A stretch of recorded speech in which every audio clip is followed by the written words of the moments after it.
Yo, what's going on, everybody? It is 1 p.m. here in Crystal Lake, Illinois. That means it's time for another live stream. Today is Monday, August 7th, 2023. Guys, I feel like it's been forever since I talked to you, and I missed you guys quite a bit. This was a long stretch. I think this was the longest stretch that we've had since we started doing the live stream, that we haven't had live stream. So I'm glad that you guys are here, and that you guys haven't found something else to do to fill your time. And it's good to be back with you guys. And I'm really glad to be home. My throat is a little bit scratchy today. It started happening on the flight home. I think I'm just exhausted from being in Baltimore, then Colorado, and then I was on family vacation for a week. So, yeah, that was tough. I just finished putting together the reel for the family vacation.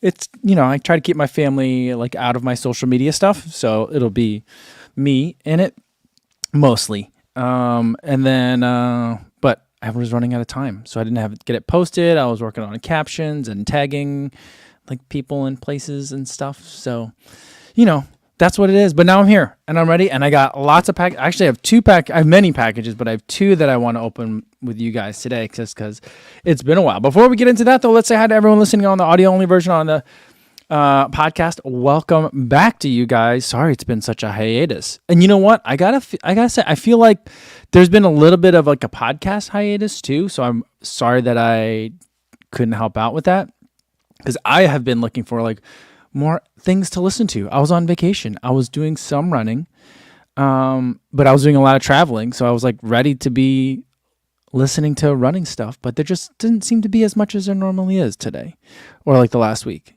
Maybe that's just me. I don't know. But hopefully you guys are having a good time. And everyone watching this later on YouTube but not live, welcome to you guys as well. This is the #1 running podcast to listen to if you want to see what's in the box. Because, we got 2 boxes here. All right. Let's see who we got in their chat. Leona's here, says, welcome back, Mike. Bummed that I'm going to miss this, but we'll definitely watch and listen later. Awesome. Hope you're doing okay, Leona. And the guy always says, I have 6 months of winter where I am in North America, and seeing a thumbnail of snow in August makes me scroll past it faster than you can blink. Yeah, the default thumbnail for the live stream is a screenshot from one time I got interviewed along the lakefront, because it was so cold, and they were like, why are you here? And so that's what that's from. But yeah, I didn't have the energy to shoot like a regular thumbnail photo for today. Sorry about that. I'm like all messed up. We got home at 6 o'clock in the morning, drove home, and then I ate some food real quick and then fell asleep for like another 3 hours. So I'm going to be majorly messed up. Sega Dreamcast says, welcome back, everyone. And Cheap Runner says, a week without COVID torture, I tell you, inhumane. Well, I'm so sorry, guys, and I'm back now. All right. Thomas Wentz says, you know what, this is nice. There's no need to apologize when you're with your family, Cousin Co. Welcome back, and hi, Co family. Awesome. Well, thank you so much. All right. And what did I miss, guys, while we were gone? Laura in the house is here. She says, welcome back. Nice to see you and to be in the chat live for a change. Awesome. And all right, is this a running question of the day? Let's do this. Cheap Runner wants to know, does anyone have any recommendations for a good value or perhaps on sale shoe that'll pamper my feet through a marathon? Past few marathons, my limitation has been foot pain, hoping to overcome it. I think I recommended this in the last running shoe question of the day. This doesn't fit your category, though. I would probably say Super Blast is a really good one. Very comfy, no carbon plate, but like that's a good one that'll take you through a marathon well. But that's not going to be cheap. Maybe the SC Trainer version 1 would be a good option. But then the other way to go is like, go for something a little bit in the more max cushion side. Maybe a 1080 version 12. I'm going to go with the 1080 version 12. That's probably the one that I would recommend for you. I mean, if you want to go max cushion, you can go like more version 4, Nimbus 25. But like, I feel like that's going to start feeling mushy after a few hours. So that's where I'm at. All right.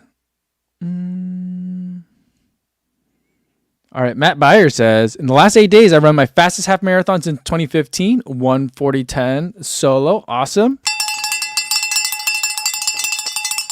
And got a 5K adult BR at 20:46. The speed is feeling great. Awesome. Nice work, Matt. That's great. And Joey Pruitt says, "What's up, Co? Ran my first race ever this weekend. Did a half in 1 hour and 44 minutes. That's fantastic time, Joey. Great job." You know, we did have some bad news. I think it was over the last week. Paul Reubens, Pee Wee Herman, passed away, which was very sad for me. I know he had kind of like a weird path. I don't want to say weird, but an unfortunate path later in his career.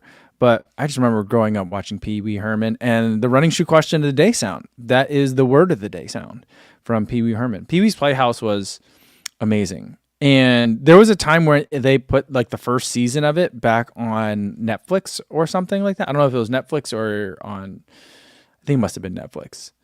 But like there was a time when my daughter was like maybe 6 or 7 years old. She was super into it too. And it was awesome to see her enjoying it and me reliving it kind of at the same time.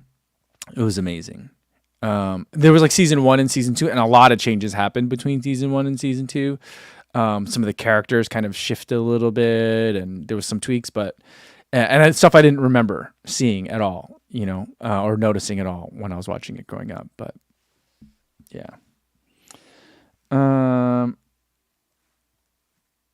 All right. Matt Byer says, I saw Joe's New Balance has a Roll version 3 on sale for $70 or 2 pairs for $100. Bad colorway though. 2 pairs, you have to buy 2. Is it like a twofer? You have to buy 2 to get the $100 price? That's or 2 different pairs that were $100. I think it's 2 different pairs that were $100. It's not like a grocery store. The Rebel 3 is a good price for the Rebel 3. Ryan Flake wants to know, should I buy the Primex Strung that is discounted or wait for the V2? You know what? I was really hoping that, because, Thomas and Megan talked about how Adidas was sending them their Primex 2s, but it was under embargo. And I was really hoping that one of the packages that I was going to receive was going to be the Primex 2, because I'm super excited about it. I mean, I've loved the Primex from the beginning. I was bullish on the, is that the right word? Bullish? I was bullish on the Primex from the beginning. I've always loved that shoe. I raced Boston in the Primex Strung. And, I don't know. I don't think I made the cut. I don't think I made the first cut, guys. So I'm probably going to have to buy it. So I'll wait. I'm going to wait too. I would say it depends on how fast you think you're going to go through it in terms of waiting for the V2. I think both are great.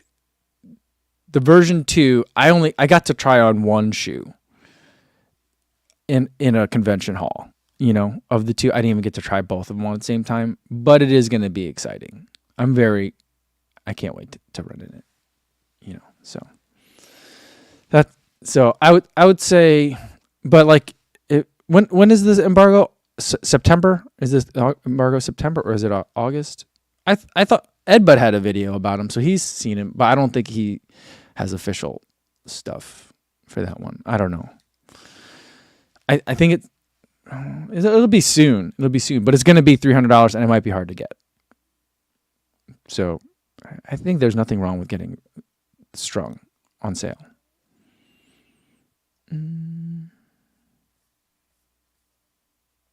Funerus 1977 says, Ed Bud is worried about the weight. Yeah, I'm not worried about the weight. It didn't feel that much heavier I mean, if you're worried about weight, get the regular Primex versus the Primex Strung. The Primex Strung is way heavier than the regular Primex, but people love the Primex Strung. People seem to like the Primex Strung more than the regular Primex. I enjoyed the Primex.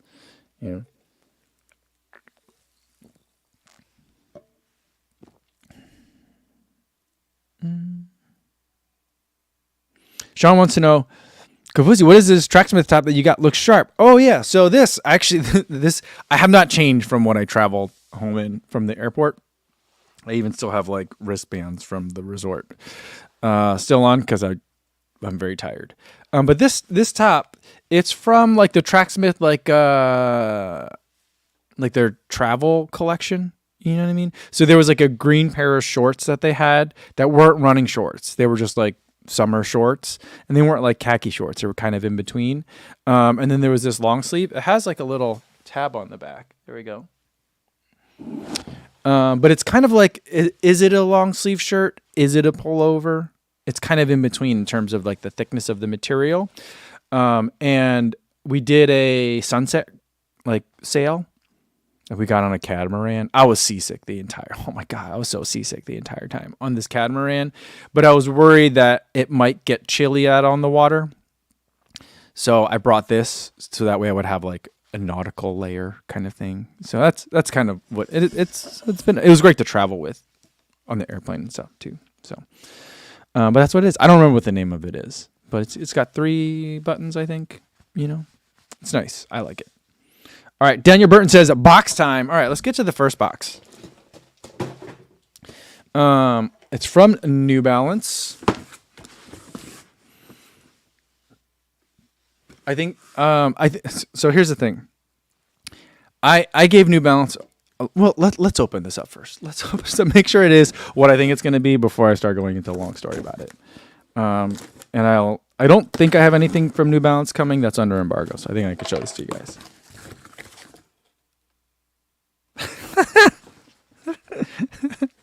I think this is under embargo. This is not what I thought it was going to be. So I'm glad I brought 2 packages down to open today. I don't know. I actually don't know if I can show this to you guys. Yeah, I'm not sure. I'm not sure at all. So here's what I thought it was going to be. I thought that was going to be the SC Trainer version 2. Before I made a big deal about how everyone else got the SC Trainer version 2, and then I did not get the SC Trainer version 2. And a couple months after everyone else got the SC Trainer version 2, New Balance was... I followed up with New Balance. I was like, guys, are you going to send this to me or what? And they're like, our records show that you already have it. And I was like, no. And they're like, yes. And they sent me like the UPS thing. And I'm like, no, I remember that day. I did the exact same thing I did here, where I opened the box thinking it was SC Trainer version 2, and then it was a shoe that's under embargo. But like they were saying, like that was the package where we also sent you an SC Trainer version 2. And I was like, no, like, look, the package says it's only 2.2 pounds. That's 1 pair of shoe, not 2 pair of shoes. You only sent me 1. And so they're like, oh, we'll send you another one. And then about 2 weeks ago, I got an email saying, hey, can you verify that this address is correct? We just sent you a pair of SC Trainer version 2s and it got sent back to us. And I was like, that's the correct P.O. box that I have. Can you try sending it again? And they're like, yeah, we'll send it. And then we'll send you this other shoe that, frankly, I'm not as excited about. But I'll give it a shot. But I'm not as excited about it. And now I just got the other shoe again. Not another shoe, but another shoe that's not the shoe that I want. So, I don't know, guys. That's a real bummer. Oh, boy. Killian O'Brien says, this no-show boxing is worse than the movie 7. Oh, man. I don't know what's going on with it over there. Yeah, Mark Peterson says, no. Like, this is boo embargo. Yeah, I mean, and it's not even that exciting. It's not super exciting. I mean, I think if you like stability shoes, it's exciting, but that's it. I think I could tell you what it is, but yeah, that's a good hint. Duke BB wants to know, what am I drinking? I'm drinking LaCroix. I'm drinking mango flavored LaCroix. My throat's a little scratchy, so I wanted to come down and bring something. And I've been drinking like fruity tropical stuff all week. And so like the last thing I want, all my hydration drinks are fruit punch and tropical flavors. And so I'm like, I just can't. I can't do anymore. So I needed something else. But then like the only thing that we had that was like not a hydration drink was mango LaCroix. And so that's also not exactly hitting the spot, but that's what I'm doing today.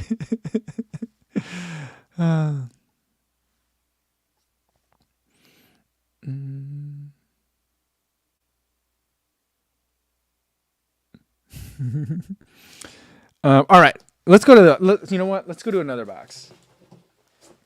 See, it's a good thing I brought 2 boxes. Should I go get a third box? I have another one. That one's also going to be pretty exciting.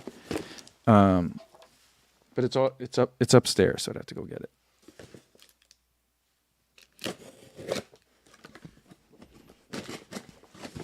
All right, now this is something that I ordered myself. I saw that it came out while I was on vacation, and I was like, "Ooh, I need that." So I bought it, and let's see what we got.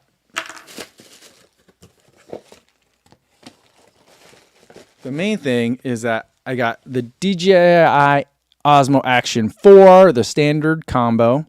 And it's really good timing because my GoPro Hero 11, the back screen is cracked. I'm rough on my GoPros and stuff. And then I took it swimming in the ocean, and also all the pools at the resort we were at were salt water rather than chlorine pools. So there's just a lot of salt water. And not that I think it made the GoPro, but the GoPro, the back screen is broken now. And quick capture doesn't work. So like water's inside. And so I needed a new one. And I've been using the DJI Action 3 a lot. I've been actually enjoying it quite a bit, but the audio is terrible. So like I still need another GoPro. Hopefully another GoPro is coming out soon. But in the meantime, I thought I'd test out the DJI Osmo Action 4. The main difference that I can tell from the specs that I've seen so far is that it has a bigger sensor. So that should help with some low light performance. So that'll be interesting. Because I had a lot of qualms with the DJI Osmo Action 3, and hoping that like maybe it's not as apparent on the spec sheet, but I'm hoping for a couple of things. One, dynamic range is a real problem with this camera. It can't figure out brightness a lot of the time. And number two, audio is horrendous on this device. So hopefully if they could just fix the audio, the rest, I could salvage the lack of dynamic range. But the audio is what I'm really hoping that they fix. I did get there was a deal on micro SD cards, and like I do kind of need another one. And then I bought this. There's a DJI selfie stick, which I didn't know that. And it looks exactly like the Insta360 selfie stick that I use.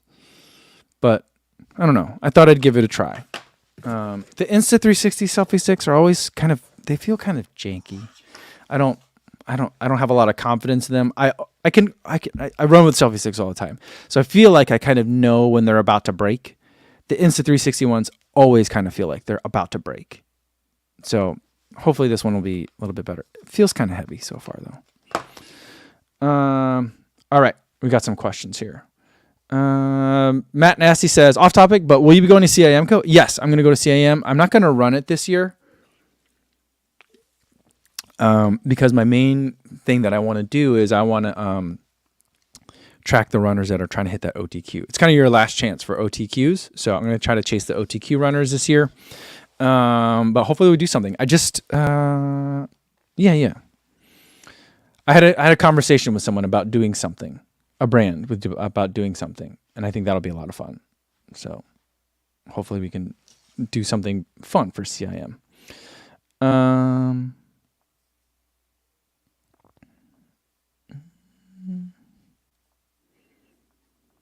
And then Midlife Runner says, we don't need to hear you run fast, to be fair. Yeah, it's for going back to the camera, like you don't need to hear me running, but if I'm going to use this for vlogging and doing runner's weekend, a lot, and also for races too, just for races, I'm like talking to the camera and checking in every once in a while. I've been saying this for years. GoPro's killer feature, the killer feature, 4K 120, really great stabilization, really great image quality, good dynamic range for an action camera. All that stuff is great. But the thing that sets it apart from all of its competition that no one else touches is the audio quality. So people ask me a lot, like, what microphones are you using when you're doing your vlogging? And I'm like, none. I just talk to the GoPro. It's close enough that the microphone can pick it up well, and it rejects sound like that I don't want really well. So that's why the audio for me is important. All right.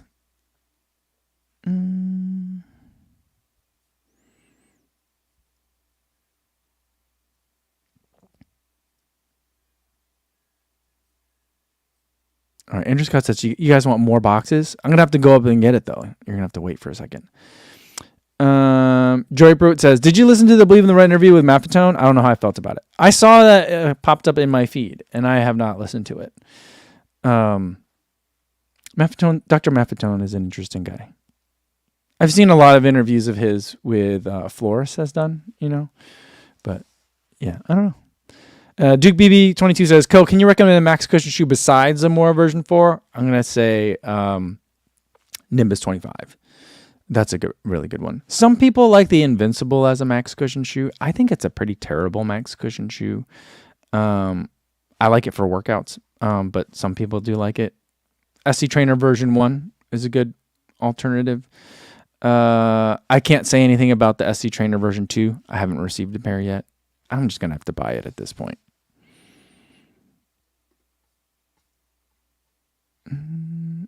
Okay, there's another question in here that I wanted to go over. Michael Haney says, did you see how pretty the Tracksmith Chicago kit is? I haven't seen how pretty it is. I'll have to take a look at that. Midlife Runner says, micro SD cards are like the sock present for dads. Yeah, you know what? I'll take this over socks or a necktie any day. I'm not that familiar with Kingston. I used to use Kingston a lot in my working life days, but like for action cameras, I've not used the micro SD cards from Kingston before. So, DJI recommended it. It's weird that it has like a little Android guy in the corner up here, but yeah, so we'll see. Kevin Hong says, Co, do you use a NAS system for your files? How do you store your footage? Oh, that's actually another package that I opened today, but I didn't think I'd be interested. I ordered another hard drive. I have a bad habit of just buying 4 or 5 terabyte external USB drives. So I just bought another 5 terabyte drive, and I have just like a stack of them. And I'll usually take like a piece of scrap paper and then write the year on it or what months it is, and then tape it on top. I do have a NAS, but it's getting older now. I had a NAS for my office stuff. And now I feel like it's been long enough from a document retention policy standpoint that I can clear all those NAS drives and use it for personal use. But now I'm like, oh, I don't know. Those NAS drives are like probably 7 years old now. Do I want to trust it? I mean, the NAS drives haven't been in operation for like 2 years. So they haven't been spinning for 2 years. So I don't know. Every time I think about it again, I'm like, well, that'll be nice. Then like my daughter's taking pictures on her phone now. My wife takes a lot of pictures. We could just make our own cloud. But I'm like, it's a lot of work, a lot of money. I don't feel like doing it. And buying like spending $110 to buy another 4 or 5 terabytes and then stick it in a bin in my like cupboards over there, is really convenient. It's a nice way to like bury my head in the sand a little bit. So that's kind of what I've been doing. Mark Peterson says, way ahead of the game, but do you know yet if your New York City Shakeout is going to be Friday or Saturday yet? I haven't talked to any brands about it yet. I'm probably going to I should probably reach out to New Balance. I'm going to follow up, say, thanks for sending this other shoe that they sent. There wasn't a SC Trainer version 2 in there, by the way. And then, hey, can we do a shakeout run on? I'll probably do it Friday again, because last year we did it Friday. I feel like Friday's a better day. I'm guessing Saturday is going to be a big day for Believe in the Run and New Balance. So maybe I could do something with New Balance on Friday. That's kind of like my thinking. But, I have to actually plan that. They might not be interested in doing that this year, but we'll see. Calvin says Nick Barra is running CIM, aiming for a sub 245. Ooh, that's speedy. Yeah, he doesn't need me to film him. He's got his own cruise. I'll just get in their way, I'm also not really sure how I'm going to film this race. I'm going to have to talk to my friend Kevin Lara. He's been photographing it for years, or he at least photographed it last year. And then I get to talk to Eric Flober because he filmed Joe Greer running it I think it was last year. Yeah, so we'll have to see. We'll have to figure out what I'm going to do. Merc Flip says, will you run a hot chocolate 15K? Probably not. Yeah, my fall is going to be crazy. Yeah. I mean, August is going to be the craziest month. I might be going back to Denver next week or this week. I'm not sure, for a very, very short trip. But then Budapest, then Chamonix. So it's a lot. It's a lot. Carmela Ellie says, "Are you going to test the Boston 12?" I think I'm going to have to. I think what I'm going to do is I'm going to wait and buy the Boston 12 when the Primex Strung 2 comes out, because that's a shoe that I've been meaning to test, and everyone's like, "Hey, when are you going to test it?" And I'm like, I'll have. I wasn't going to. I thought the 10 was fine. It was confusing. It shouldn't have been called a Boston. It was a fine shoe though. But then I didn't test the Boston 11 at all, because I'm like, it looks the exact same as the Boston 10, but heavier. And now the Boston 12, I was like, I don't know. I wasn't that interested, but everyone seems to be interested in it, so I think I need to get it. Special One says, should I size down in the Super Blast? I don't think so. I go with your normal A6 size. Dan Dalton says, can we have a regular Qualms segment? Qualms Corner? Maybe. I try not to complain about stuff on the internet. There's a lot of people that complain about stuff all the time. All right. Shannon says, "Co, are you going to go to Orlando in February?" Chanko gave me permission to invite the entire live stream to his house. Well, kind of. I am planning on going. I need to book a hotel still. And then, yeah. And I also got to figure out how I'm going to kind of finance it, so we'll see. I'm planning on going, but we got to see what else I'm going to do while I'm there.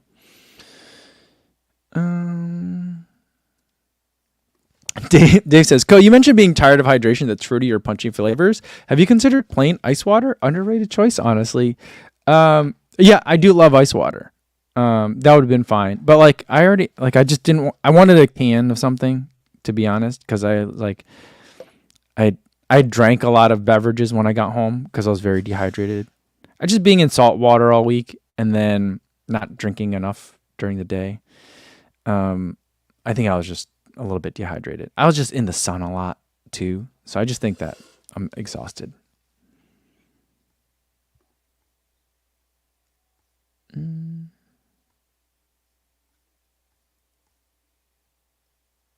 Lauren the Hote says, you need an Olipop. Are those good? Has anyone tried them? I see them around, but I don't know. I like LaCroix. If you're watching LaCroix, my DMs are open. Yeah, so.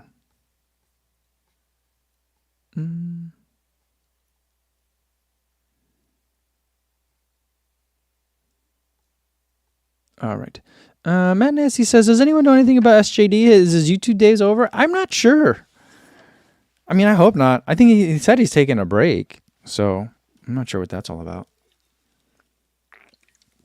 I mean, when he said he was taking a break, I didn't think he meant this long. I thought he just meant he was going to not do daily videos and kind of do like what I do, which is like 2 to 3 videos a week, sometimes 1, But I think he's been kind of radio silent, which is unusual too. So I don't know.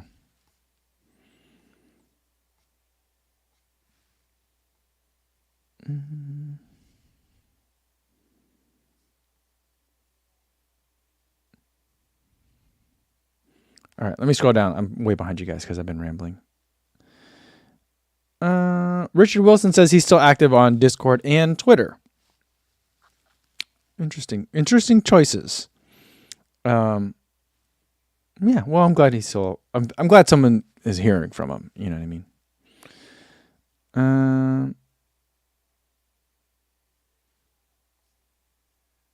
Yeah. Stevie76 says, if it's YouTube burnout, those appear common. Yeah, I mean, I think so. It'd be weird if he were just decided to hang him up. You know what I mean? But someone else was mentioning earlier that they think he's he's just going a little quiet so he can focus on his running, which would make a lot of sense. And I'm guessing as he's doing it, maybe he's trying to make a video like what Eric Floberg's doing with Joe Greer And so it's just going to be nothing for a while, and then boom, it'll come out of nowhere kind of thing, and have this like full length movie. I have no idea. It's pure speculation, but yeah.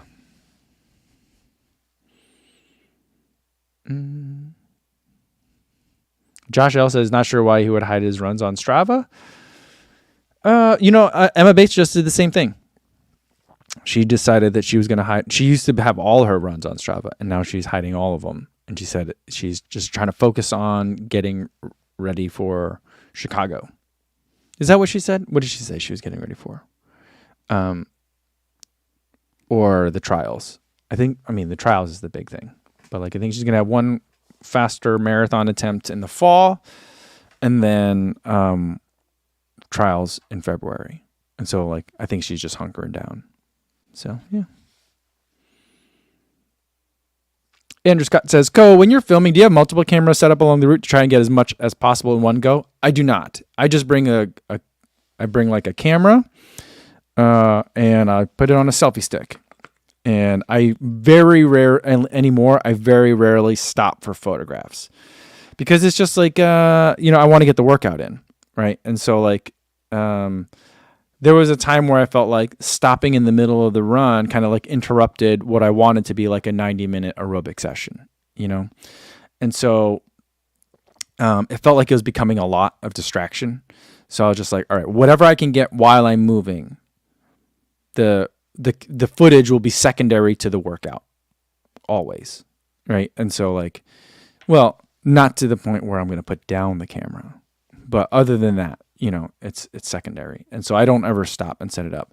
When I'm trail running sometimes, because trail running is a little bit more chill. It's a little bit different. And I don't really plan on doing a lot of trail racing. So it's just different. So I'm happy to stop a little bit more and take footage that way. But I usually don't stop and set the camera down.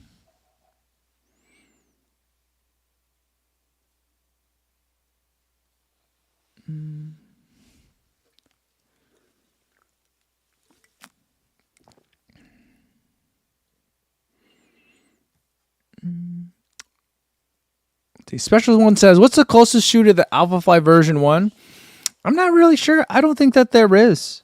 It's a pretty unique shoe. I can't say that there's a lot out there that are similar to it. I would say maybe the Prime X, but even then the Prime X is a lot heavier. It's bigger. It's too tall to be street legal technically for racing, if you're trying to win prize money. But other than, I think that's probably the closest one I would say. But there really isn't one that's similar. That's why people who don't like Alphafly 2 are trying to find old pairs of Alphafly version 1. You know what I mean? All right, guys. Will you guys give me a second? I'm going to go run upstairs and get another box to open up, because I want to open up another box. I'll be right back.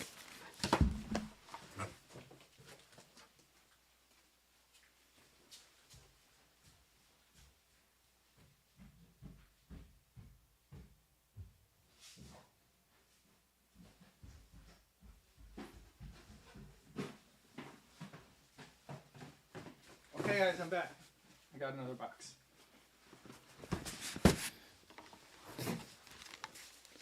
Okay, another box here. I think I know what this is. Yeah. But let's see what's inside. You guys are funny.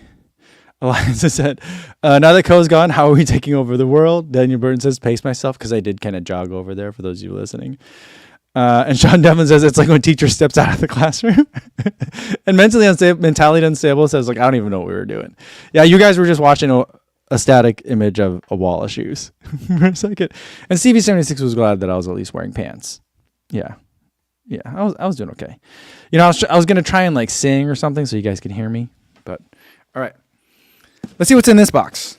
It's from Decker's Lab, so I don't think it's a Decker's Lab shoe. I'm pretty sure it's a Hoka that's in here.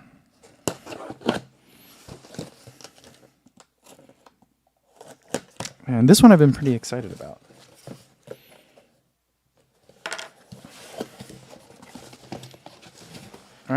So we do have a Hoka. And it is what I thought it was going to be. It is the Cielo Road. Let's check it out inside. Ooh, this is nice. Look at this thing. Man, this is nice. I like this. This is very, I love what's going on here. Very retro. Reminds me of the original Carbon Rocket in a way, which also that shoe was kind of designed off of, what was the other racing flat that Hoka had before that? I forget what it was called. But it had like all this kind of like reinforcements along the upper. And so the design cues are very similar there. It also still kind of looks like the Rocket X2. So I feel like a lot of design language coming over, which I think is nice. Cielo Road. It's supposed to be a 5K, 10K racer. I think it's Piba foam. I don't think that there's a plate in this one. I think that's like the main feature of this. It's supposed to be light and fast. This upper is pretty much transparent. You can kind of see through it now that I've taken that cardboard insert out. And yeah, it feels like there's a little bit of stiffness to this shoe, but you're not seeing it. I feel like they would show it to you if there was carbon in here. Do you guys know off the top of your head? I think they sent me a spec sheet. Yeah, Daniel Burton says, no plate, looks fast. Yeah, I mean, feels nice. Weight is 213 grams, super lightweight. I feel like this is going to be really nice. This is a shoe. Here's the thing that drives me crazy about Hoka sometimes. So, see how there's all these numbers here? The numbers, like the last one is the weight, which I appreciate. The V is the volume of the amount of foam that's in here. And then there's like the toe spring. They were like measuring the toe spring somehow. They're not telling you heel drop on the side of the shoe. But like someone told me, I don't know if it was a PR or Hoka told me, that they're doing away with this because it was confusing to customers. And so they were going to stop printing it on the side of the shoe. This is a 2023 summer release that has it printed on the side of the shoe. I don't understand that.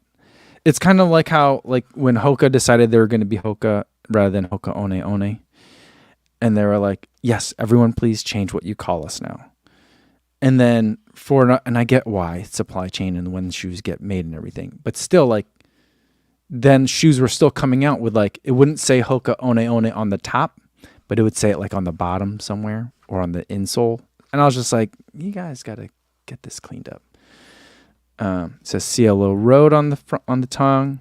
I like it. It's a little waxy on the top, but otherwise very breathable. I love these just like little reinforcements in the upper. Very airy, super breathable. Kind of looks like a mock to me. But yeah, I'm really excited to try it out. I'm just not in a position to run fast right now, though. That's the only thing. So maybe I'll just take it out for a fartlek or something like that. But man, being in the mountains for that hut adventure, that it took me like a solid week to feel good. Everyone was like, "Oh, you're gonna feel so great when you get back down to sea level elevation," and I was like, yes, I am. It's going to be awesome. And then I got back to sea level and I'm like, I'm still really tired. I don't understand. I'm like, oh, it's because I'm just so wiped out from that run. You know? So, I'm still, I mean, I went on a moderate effort run the other day because I ended up running out of time in the morning. I was going to go for a 90-minute run. And then my daughter woke up early and she wanted to go walk on the beach in the morning for a sunrise walk. And I was like, let's go. So I walked with her. But then I didn't have as much time to run. So then I ended up doing a moderate run, and that felt great. So I feel like I'm bouncing back a little bit, you know.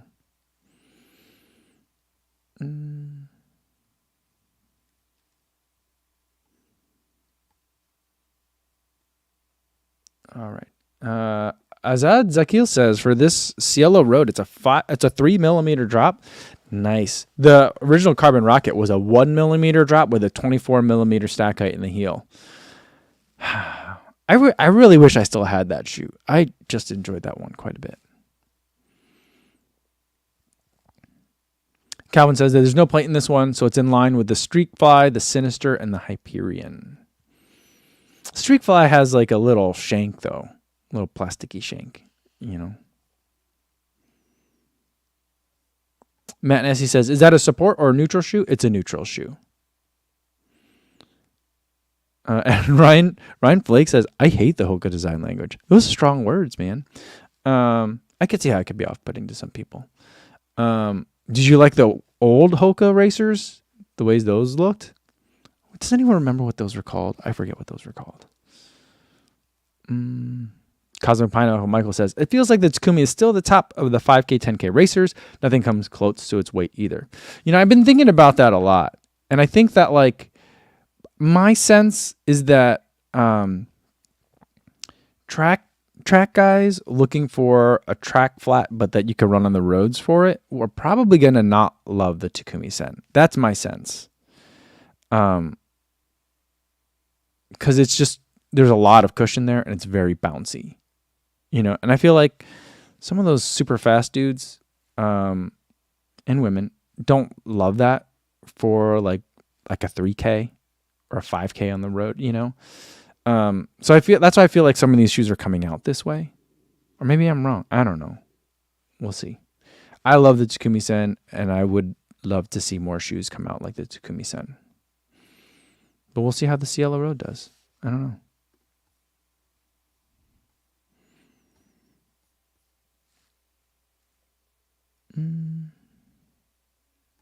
Naran Chandra says, how do I know what a long run shoe is, what a trainer is, and what a key's recovery would be good to know for a newbie like me? Naran, yeah, it can be confusing a little bit. I would say go to search on YouTube, top 5, and then whatever type of shoe you want to put in, and you'll probably see one of my videos. So like it'll at least give you a listing of some of the better ones. Right, so like carbon plated shoes, workout shoes, daily trainers, and max cushion shoes are usually the categories that I do. So that could be a good way to do it. Until you can kind of get a sense of what the marketplace is and like what makes for a shoe that's better for a long run trainer versus a daily trainer. And admittedly, some of those distinctions are very, very fine and don't make a huge amount of difference. And depending on the person's preferences, maybe opposite of the way I perceive them. And that's something that does happen as well. But it could give you an idea of kind of like, all right, what shoes are the daily trainers? Like if you're looking at a wall and you're like, which ones are daily trainers and which ones are racing shoes? It can be difficult. But yeah. Dan Dalton does point out the Takumi doesn't have carbon. It has glass fiber. That's true. They call them, they're energy rods. Yeah, not it's like fiber. I remember the way, I forget, someone told me what the exact composition was. I'm like, you mean fiberglass, like on a boat? And they're like, kind of, not exactly, but yes. Yeah, this was the answer I got from somebody. It wasn't someone at Adidas. I forget who I had that conversation with.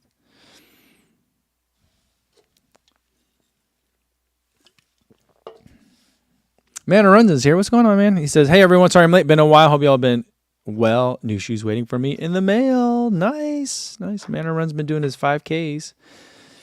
Racing every week. Nice. Ryan Flake says, the most durable carbon-plated shoe? I don't know. Durable? It's not, I mean, yeah, I don't know.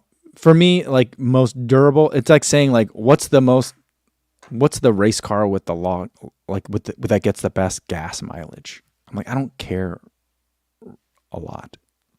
I only care about durability for carbon plated shoes when it's really low, like the On Cloud Boom Echo 3. On the box, they write lifespan is 4 marathons. And I was like, that's not enough, you know? But let's see which ones last a really long time. I would say like, the Endorphin Pro 3 is pretty durable. Let's see what else have I felt was like really long lasting. I'd say generally the ones that are a little bit less fun, although like the Endorphin Pro 3 is plenty fun, but that foam just lasts a really long time. I'd say Endorphin Pro 3. That's where I'll go with. Scent Nomad says durable is Adios Pro, I guess. It could be, but I do feel like that foam changes a lot over time. Plus, and it doesn't happen to everyone, but it did happen to me, I snapped a rod in my Adios Pro 3. So it makes a really weird clicking sound every time my left foot hits the ground. So, yeah. And like that Light Strike Pro will compress quite a bit. But like for me, I want it to compress quite a bit. That means it's like giving its life for my fast racing. You know what I mean? So that's kind of how I feel about it. Like if I want durability, I will buy a shoe like the Topo Cyclone 2 and do a lot of my workouts in that. It's a Piba foam, no plate, lightweight, really fun to run in, and just put in a bunch of miles. You know what I mean? So that's where kind of like the workout shoes come into play, like a Magic Speed 3, for example. Or like I don't really like the Zoom Fly lately, but how like the Zoom Fly was. So that's kind of how I think about like durability and speedy shoes. Yeah. So.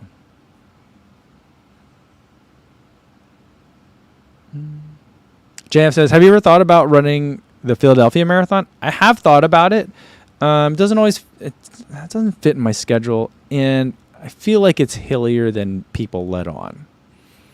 I haven't actually looked at the profile, but like every time I'm like, oh, that's a hilly one, isn't it? So it's kind of similar to New York. I think a lot of people that don't get into New York, they run Philly because it's about the same calendar schedule. So like your run groups, don't get messed up. And I'm like, that one's hilly too. And they're like, everyone's like non-committal about it. So I feel like that one's hilly, sneaky hilly.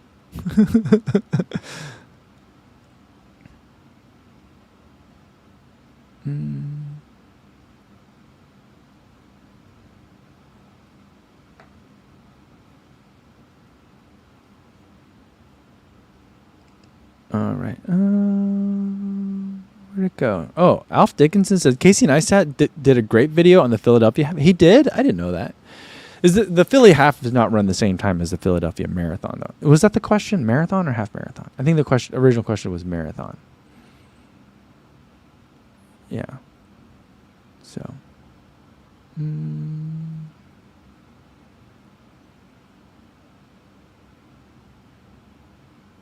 Colin Weber says, he's German. He says, it's just fiberglass. So fiberglass the same as like on a boat? Like a boat's made out of fiberglass? That's what the energy rods are in the Takumi Sen 9? I don't know. I every time I've read a description of them, how they're not carbon fiber, but a glass. Someone was like, it's a glass woven fiber, not a fiber glass, like a boat. And I was like, I hear the words that you're saying, but they don't make sense. And they're like, it's different. So I'm like, is it a boat or is it not a boat? Like the hull of a boat, like the things that you stand on, the things that keep it in the water, I don't know. I'm not sure. Con Weber says yes, it is. It is the same fiberglass. All right, I'm going to start calling it fiberglass. And Martha says yes to fiberglass. Okay, I'm just going to say fiberglass. I'm going to start calling it fiberglass. All right.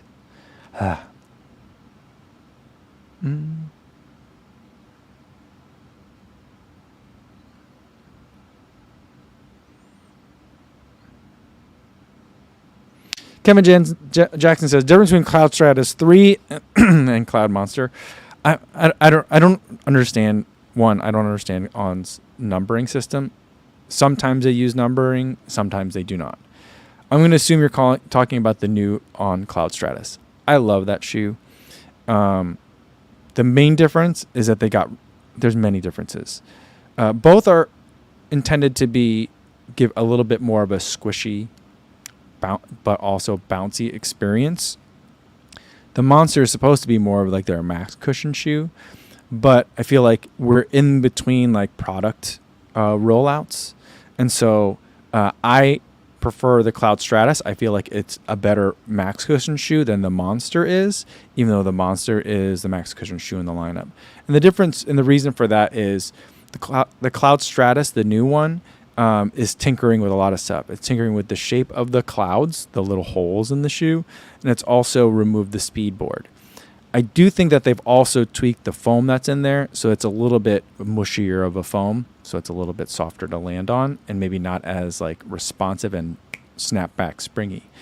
The Cloud Monster, I think, uses an older, denser version of the foam, which might be more responsive, and it also still uses a speed board. So a lot of the fun stuff that you could get from a shoe that looks as weird as the Monster does is kind of dampened by those two things. So in the lineup, the Cloud Monster is the max cushion shoe. The Cloud Stratus is the daily trainer. In practice, because of like the Cloud Monster is next level technology for On, and I feel like the Cloud Monster 2 hopefully will follow suit after the warm reception that the Cloud Stratus has gotten from the public. So that's where that's going. I saw some people starting to get the Cloud Stratus 2 or 3 or whatever it is.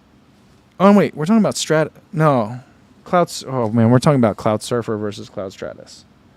Let's rewind that. Cloud Surfer. That's the one that I like. No speed board. New Cloud Tech. New foam. Okay. The names just driving me crazy. That's the newest one. I like that. That's the new stuff. The Cloud Stratus 3 just came out, and I think it's still going to be more like the Cloud Monster. The Cloud Stratus existed before the Monster did.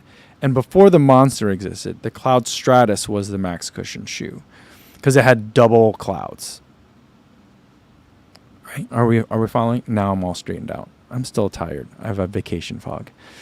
And I just saw that people are getting the new Cloud Stratus, and I'm like, it looks a lot like the old Cloud Stratus. So I'm not sure what's going on there. I don't know why the new Cloud Stratus doesn't have Cloud Surfer style, no speed board, changed clouds.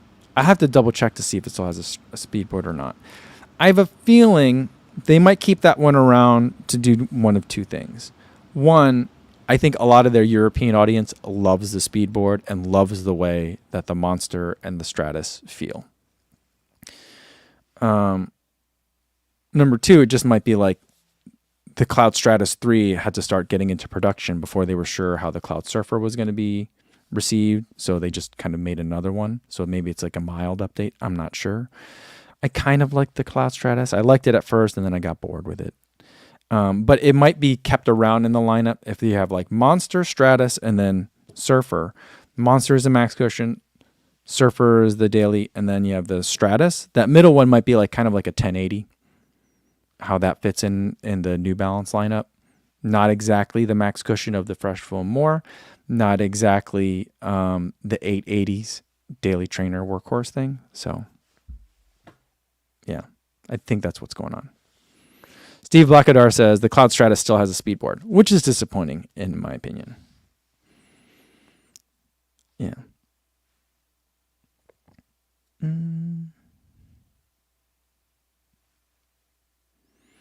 Exlito says, well, that's a pretty dog over here in this picture. Has there been an issue that has genuinely disappointed you so far this year? I let the Hoka hype get to me, and I have to say I'm not very big fan of the Clifton 9. It just didn't click with me. I really like the Clifton 9. I think it's underrated this year. But and I also just feel like it's changed so much. I feel like the few remaining Clifton Originals fans have given up on it at this point because it's changed so much. But I really like the direction that the Clifton 9 has gone. I'm a huge fan of it. And I think that I've been saying it for the last 3 years. It's the best Clifton they've ever made. The shoe that's disappointed me is the Rocket X2. I don't find it to be that exciting. To me, it's a good workout shoe. A good half marathon shoe. I don't know that I'd want to race a marathon in it. I think I could. I think some people are, and I think they're enjoying it. But for me, I just don't love it.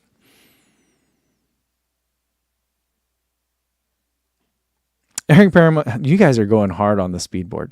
Speedboard is just a board, LOL. Calvin Huang says speedboard is such a lie. Yeah, I just don't like it at all. Yeah, I mean, I think it's just like it's interesting that like you've got a shoe like Ultra Boost version 1.0. Remember that shoe? You were sitting directly on the foam. There was no strobo board. They just sewed the upper right onto the foam somehow. It was amazing. And then you've got shoes like the On, which are the opposite end of the spectrum, where it's like, oh, we're going to have the upper, we're going to have the midsole, and then we're also going to put a thick piece of plastic in between the two. And I'm just like, I don't understand. And then like the solution is always, but we'll give you a really comfy sock liner. And I'm like, no, that's not it.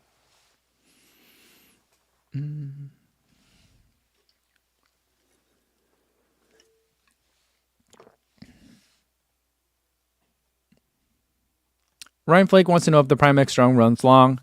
I think it runs long in the same way that a lot of Adidas running shoes run long. So it's consistent.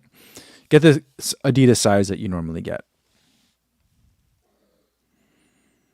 Nate Rod says, would you switch to stability shoes for training if you overpronate? Or just keep your shoes and work on barefoot overpronation correction? I don't think that those two things are mutually exclusive. And I also think that more people run in stability shoes than need to, generally speaking, as a population. So I don't like stability shoes. They feel very clunky to me all the time. They hurt my feet. They start out hurting my arches. Then sometimes I'll get a pain under the pad of my foot or a hot spot. If I run in them a lot, my knees will start to hurt. So I just don't like them. I think people don't like, I don't know. I think some people genuinely need them. No doubt. If your orthopedist or your physical therapist is saying you need them, absolutely go get them, or get the orthopedic insert you put in your shoe. I think that's fantastic. But I think I think people don't remember that like stability shoes were as much a fad as like super tall stack height shoes are now, or minimalist, like the 5-finger shoes were a little while ago. So it was just another like thing that you could talk about, it was popular. It's not a required thing. Now it always surprises me though, on the other hand, that a lot of the people that I meet, I would say like the population of people that I meet that are most likely to be in overpronation shoes or stability shoes that really like them are professional runners, fast professional runners, like middle distance, 800 milers, maybe 2 milers. That's not middle distance, but like, you know what I mean? Like those runners, for me, there seems to be a high correlation of they like professionals like stability shoes.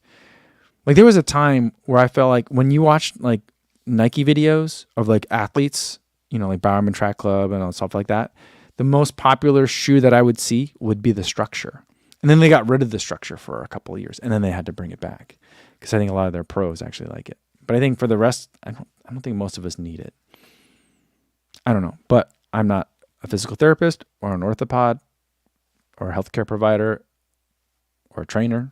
So if you need them, get them, and also do the barefoot work.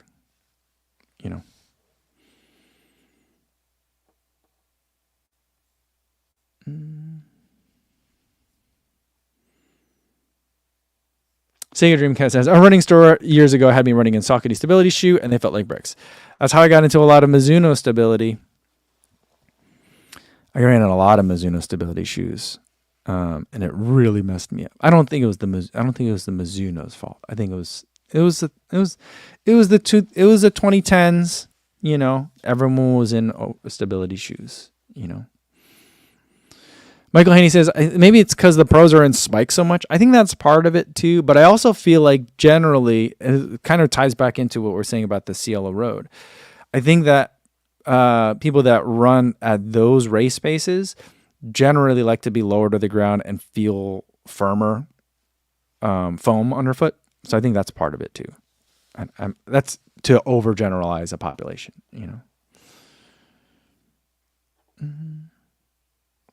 Calvin says, same goes for making women specific shoes. It's kind of like the stability, with the talk conversation that I was having with Megan. That's true. That'll be one of those things later where people are like, remember that fad where everyone was making a woman specific shoe? Yeah. Ryan Flake wants to know, do you think on a course like Baltimore, which is hilly, one race shoe stands out from others? Some people will tell you yes. I will say probably not so much. Because remember, I don't know if you guys remember, when the Alphafly 1 came out, it was during the trials about 4 years ago. And everyone was like, ooh, but Atlanta's going to be a hilly course. Who's going to take the risk on the Alphafly and then end up not liking it for the big downhills and the big uphills? And then it ended up being fine for everybody. I don't think for Baltimore, I don't think it's going to make a huge deal. In terms of like, oh, but if it's hilly, do this race carbon plated shoe. But if it's not hilly, do that other one. I don't really think so. I did a 2,000 foot downhill descent race in Vaporfly next percents, and it was great. And I did Boston in the Prime X. Although I will say for the Prime X for Boston, towards the end of the race, just because the shoe was heavy, I just felt like I couldn't get turned over on it. So it just felt like after a while, it was like the shoe was running and I had to put my foot down how the shoe wanted me to put my foot down and not really how I wanted to. So I had a hard time with that one. But I think that was more because of the weight and height, not necessarily because the course was hilly. Does that make sense?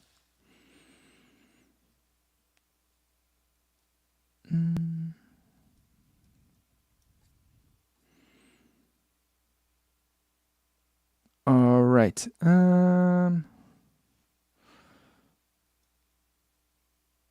Daniel Neves also wanted to know if I'm going to be in Orlando for the marathon trials. I will be there. That's the plan. Talking with people about how I can, make it happen. The main thing I just wanted to be able to do is who's going to be able to get me some press credentials so I can get into the finishing area. That's really what I want to get. I want to get some of those photos. That's where for the last one,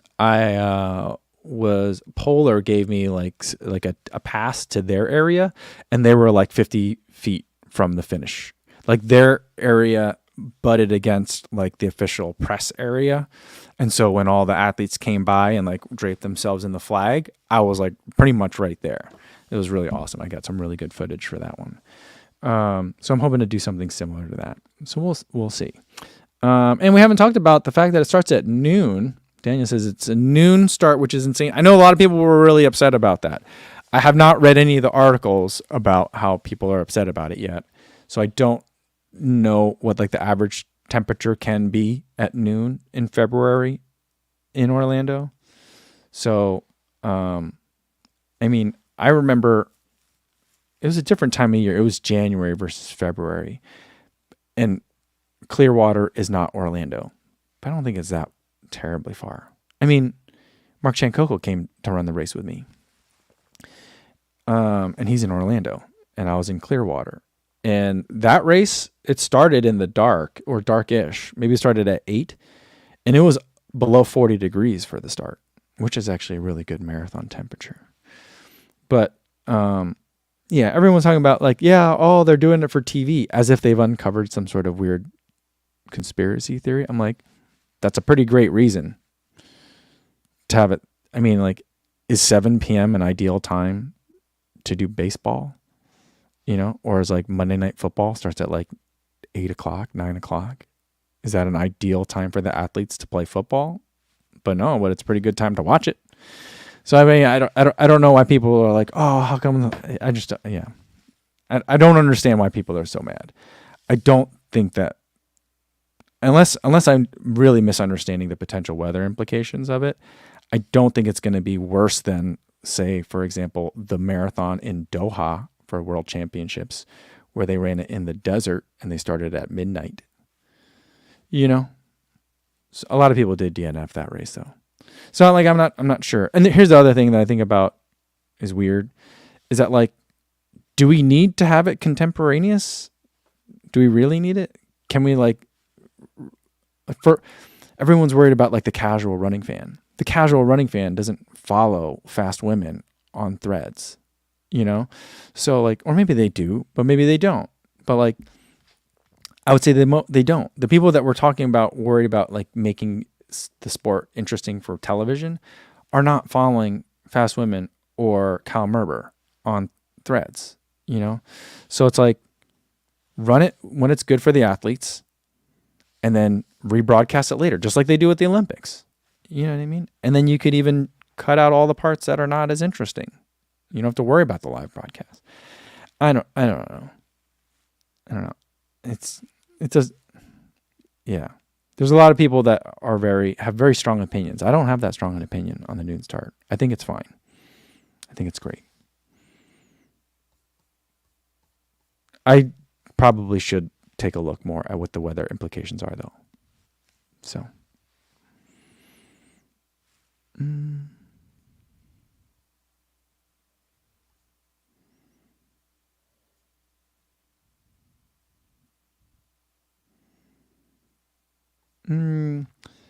Cosmic Panama Michael says, only explanation I've seen for the start is that it will mimic the marathon temps in Paris in the summer. That's interesting. And Eliza says, I wonder if it was for network TV to show, which is terrible, too hot. I mean, I think that's pretty much the consensus. But then again, it's like Eric's Paramount points out, it's still going to be on like NBC or Peacock or ESPN Ocho or something like that, which is bizarre because when I was on vacation, I was flipping through the channels and they played like a pickleball tournament on TV, you know? And I'm like, a marathon can't get better ratings than pickleball? Maybe not. I don't know. Matt Nasty says, I've run in February at 30 degrees and 80 degrees here in Orlando. So it could be either. That's what makes it interesting. But it's not going to be 80 degrees in Orlando in February could still be humid. So that could be tough. Melanie Flamin says, my son is running the Olympic Trials Marathon and he's not happy with the noon start. I think that's how they did it in Atlanta as well. And that was a cold day. Can you imagine if they had to start Atlanta at 7 a.m? Oh, it was 40 degrees for the high for the day and windy. And I was exhausted just watching the race.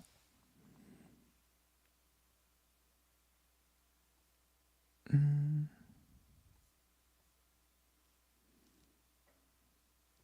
23mm Roadie has a good question, and we'll end it on this one for today. Although I feel like I've gotten the hive all fired up about this noon start.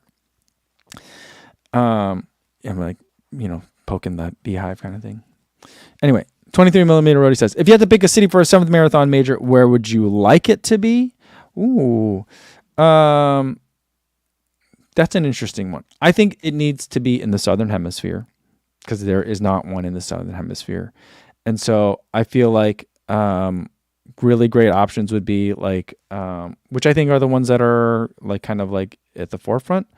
I think Cape Town, South Africa would be a great place for one.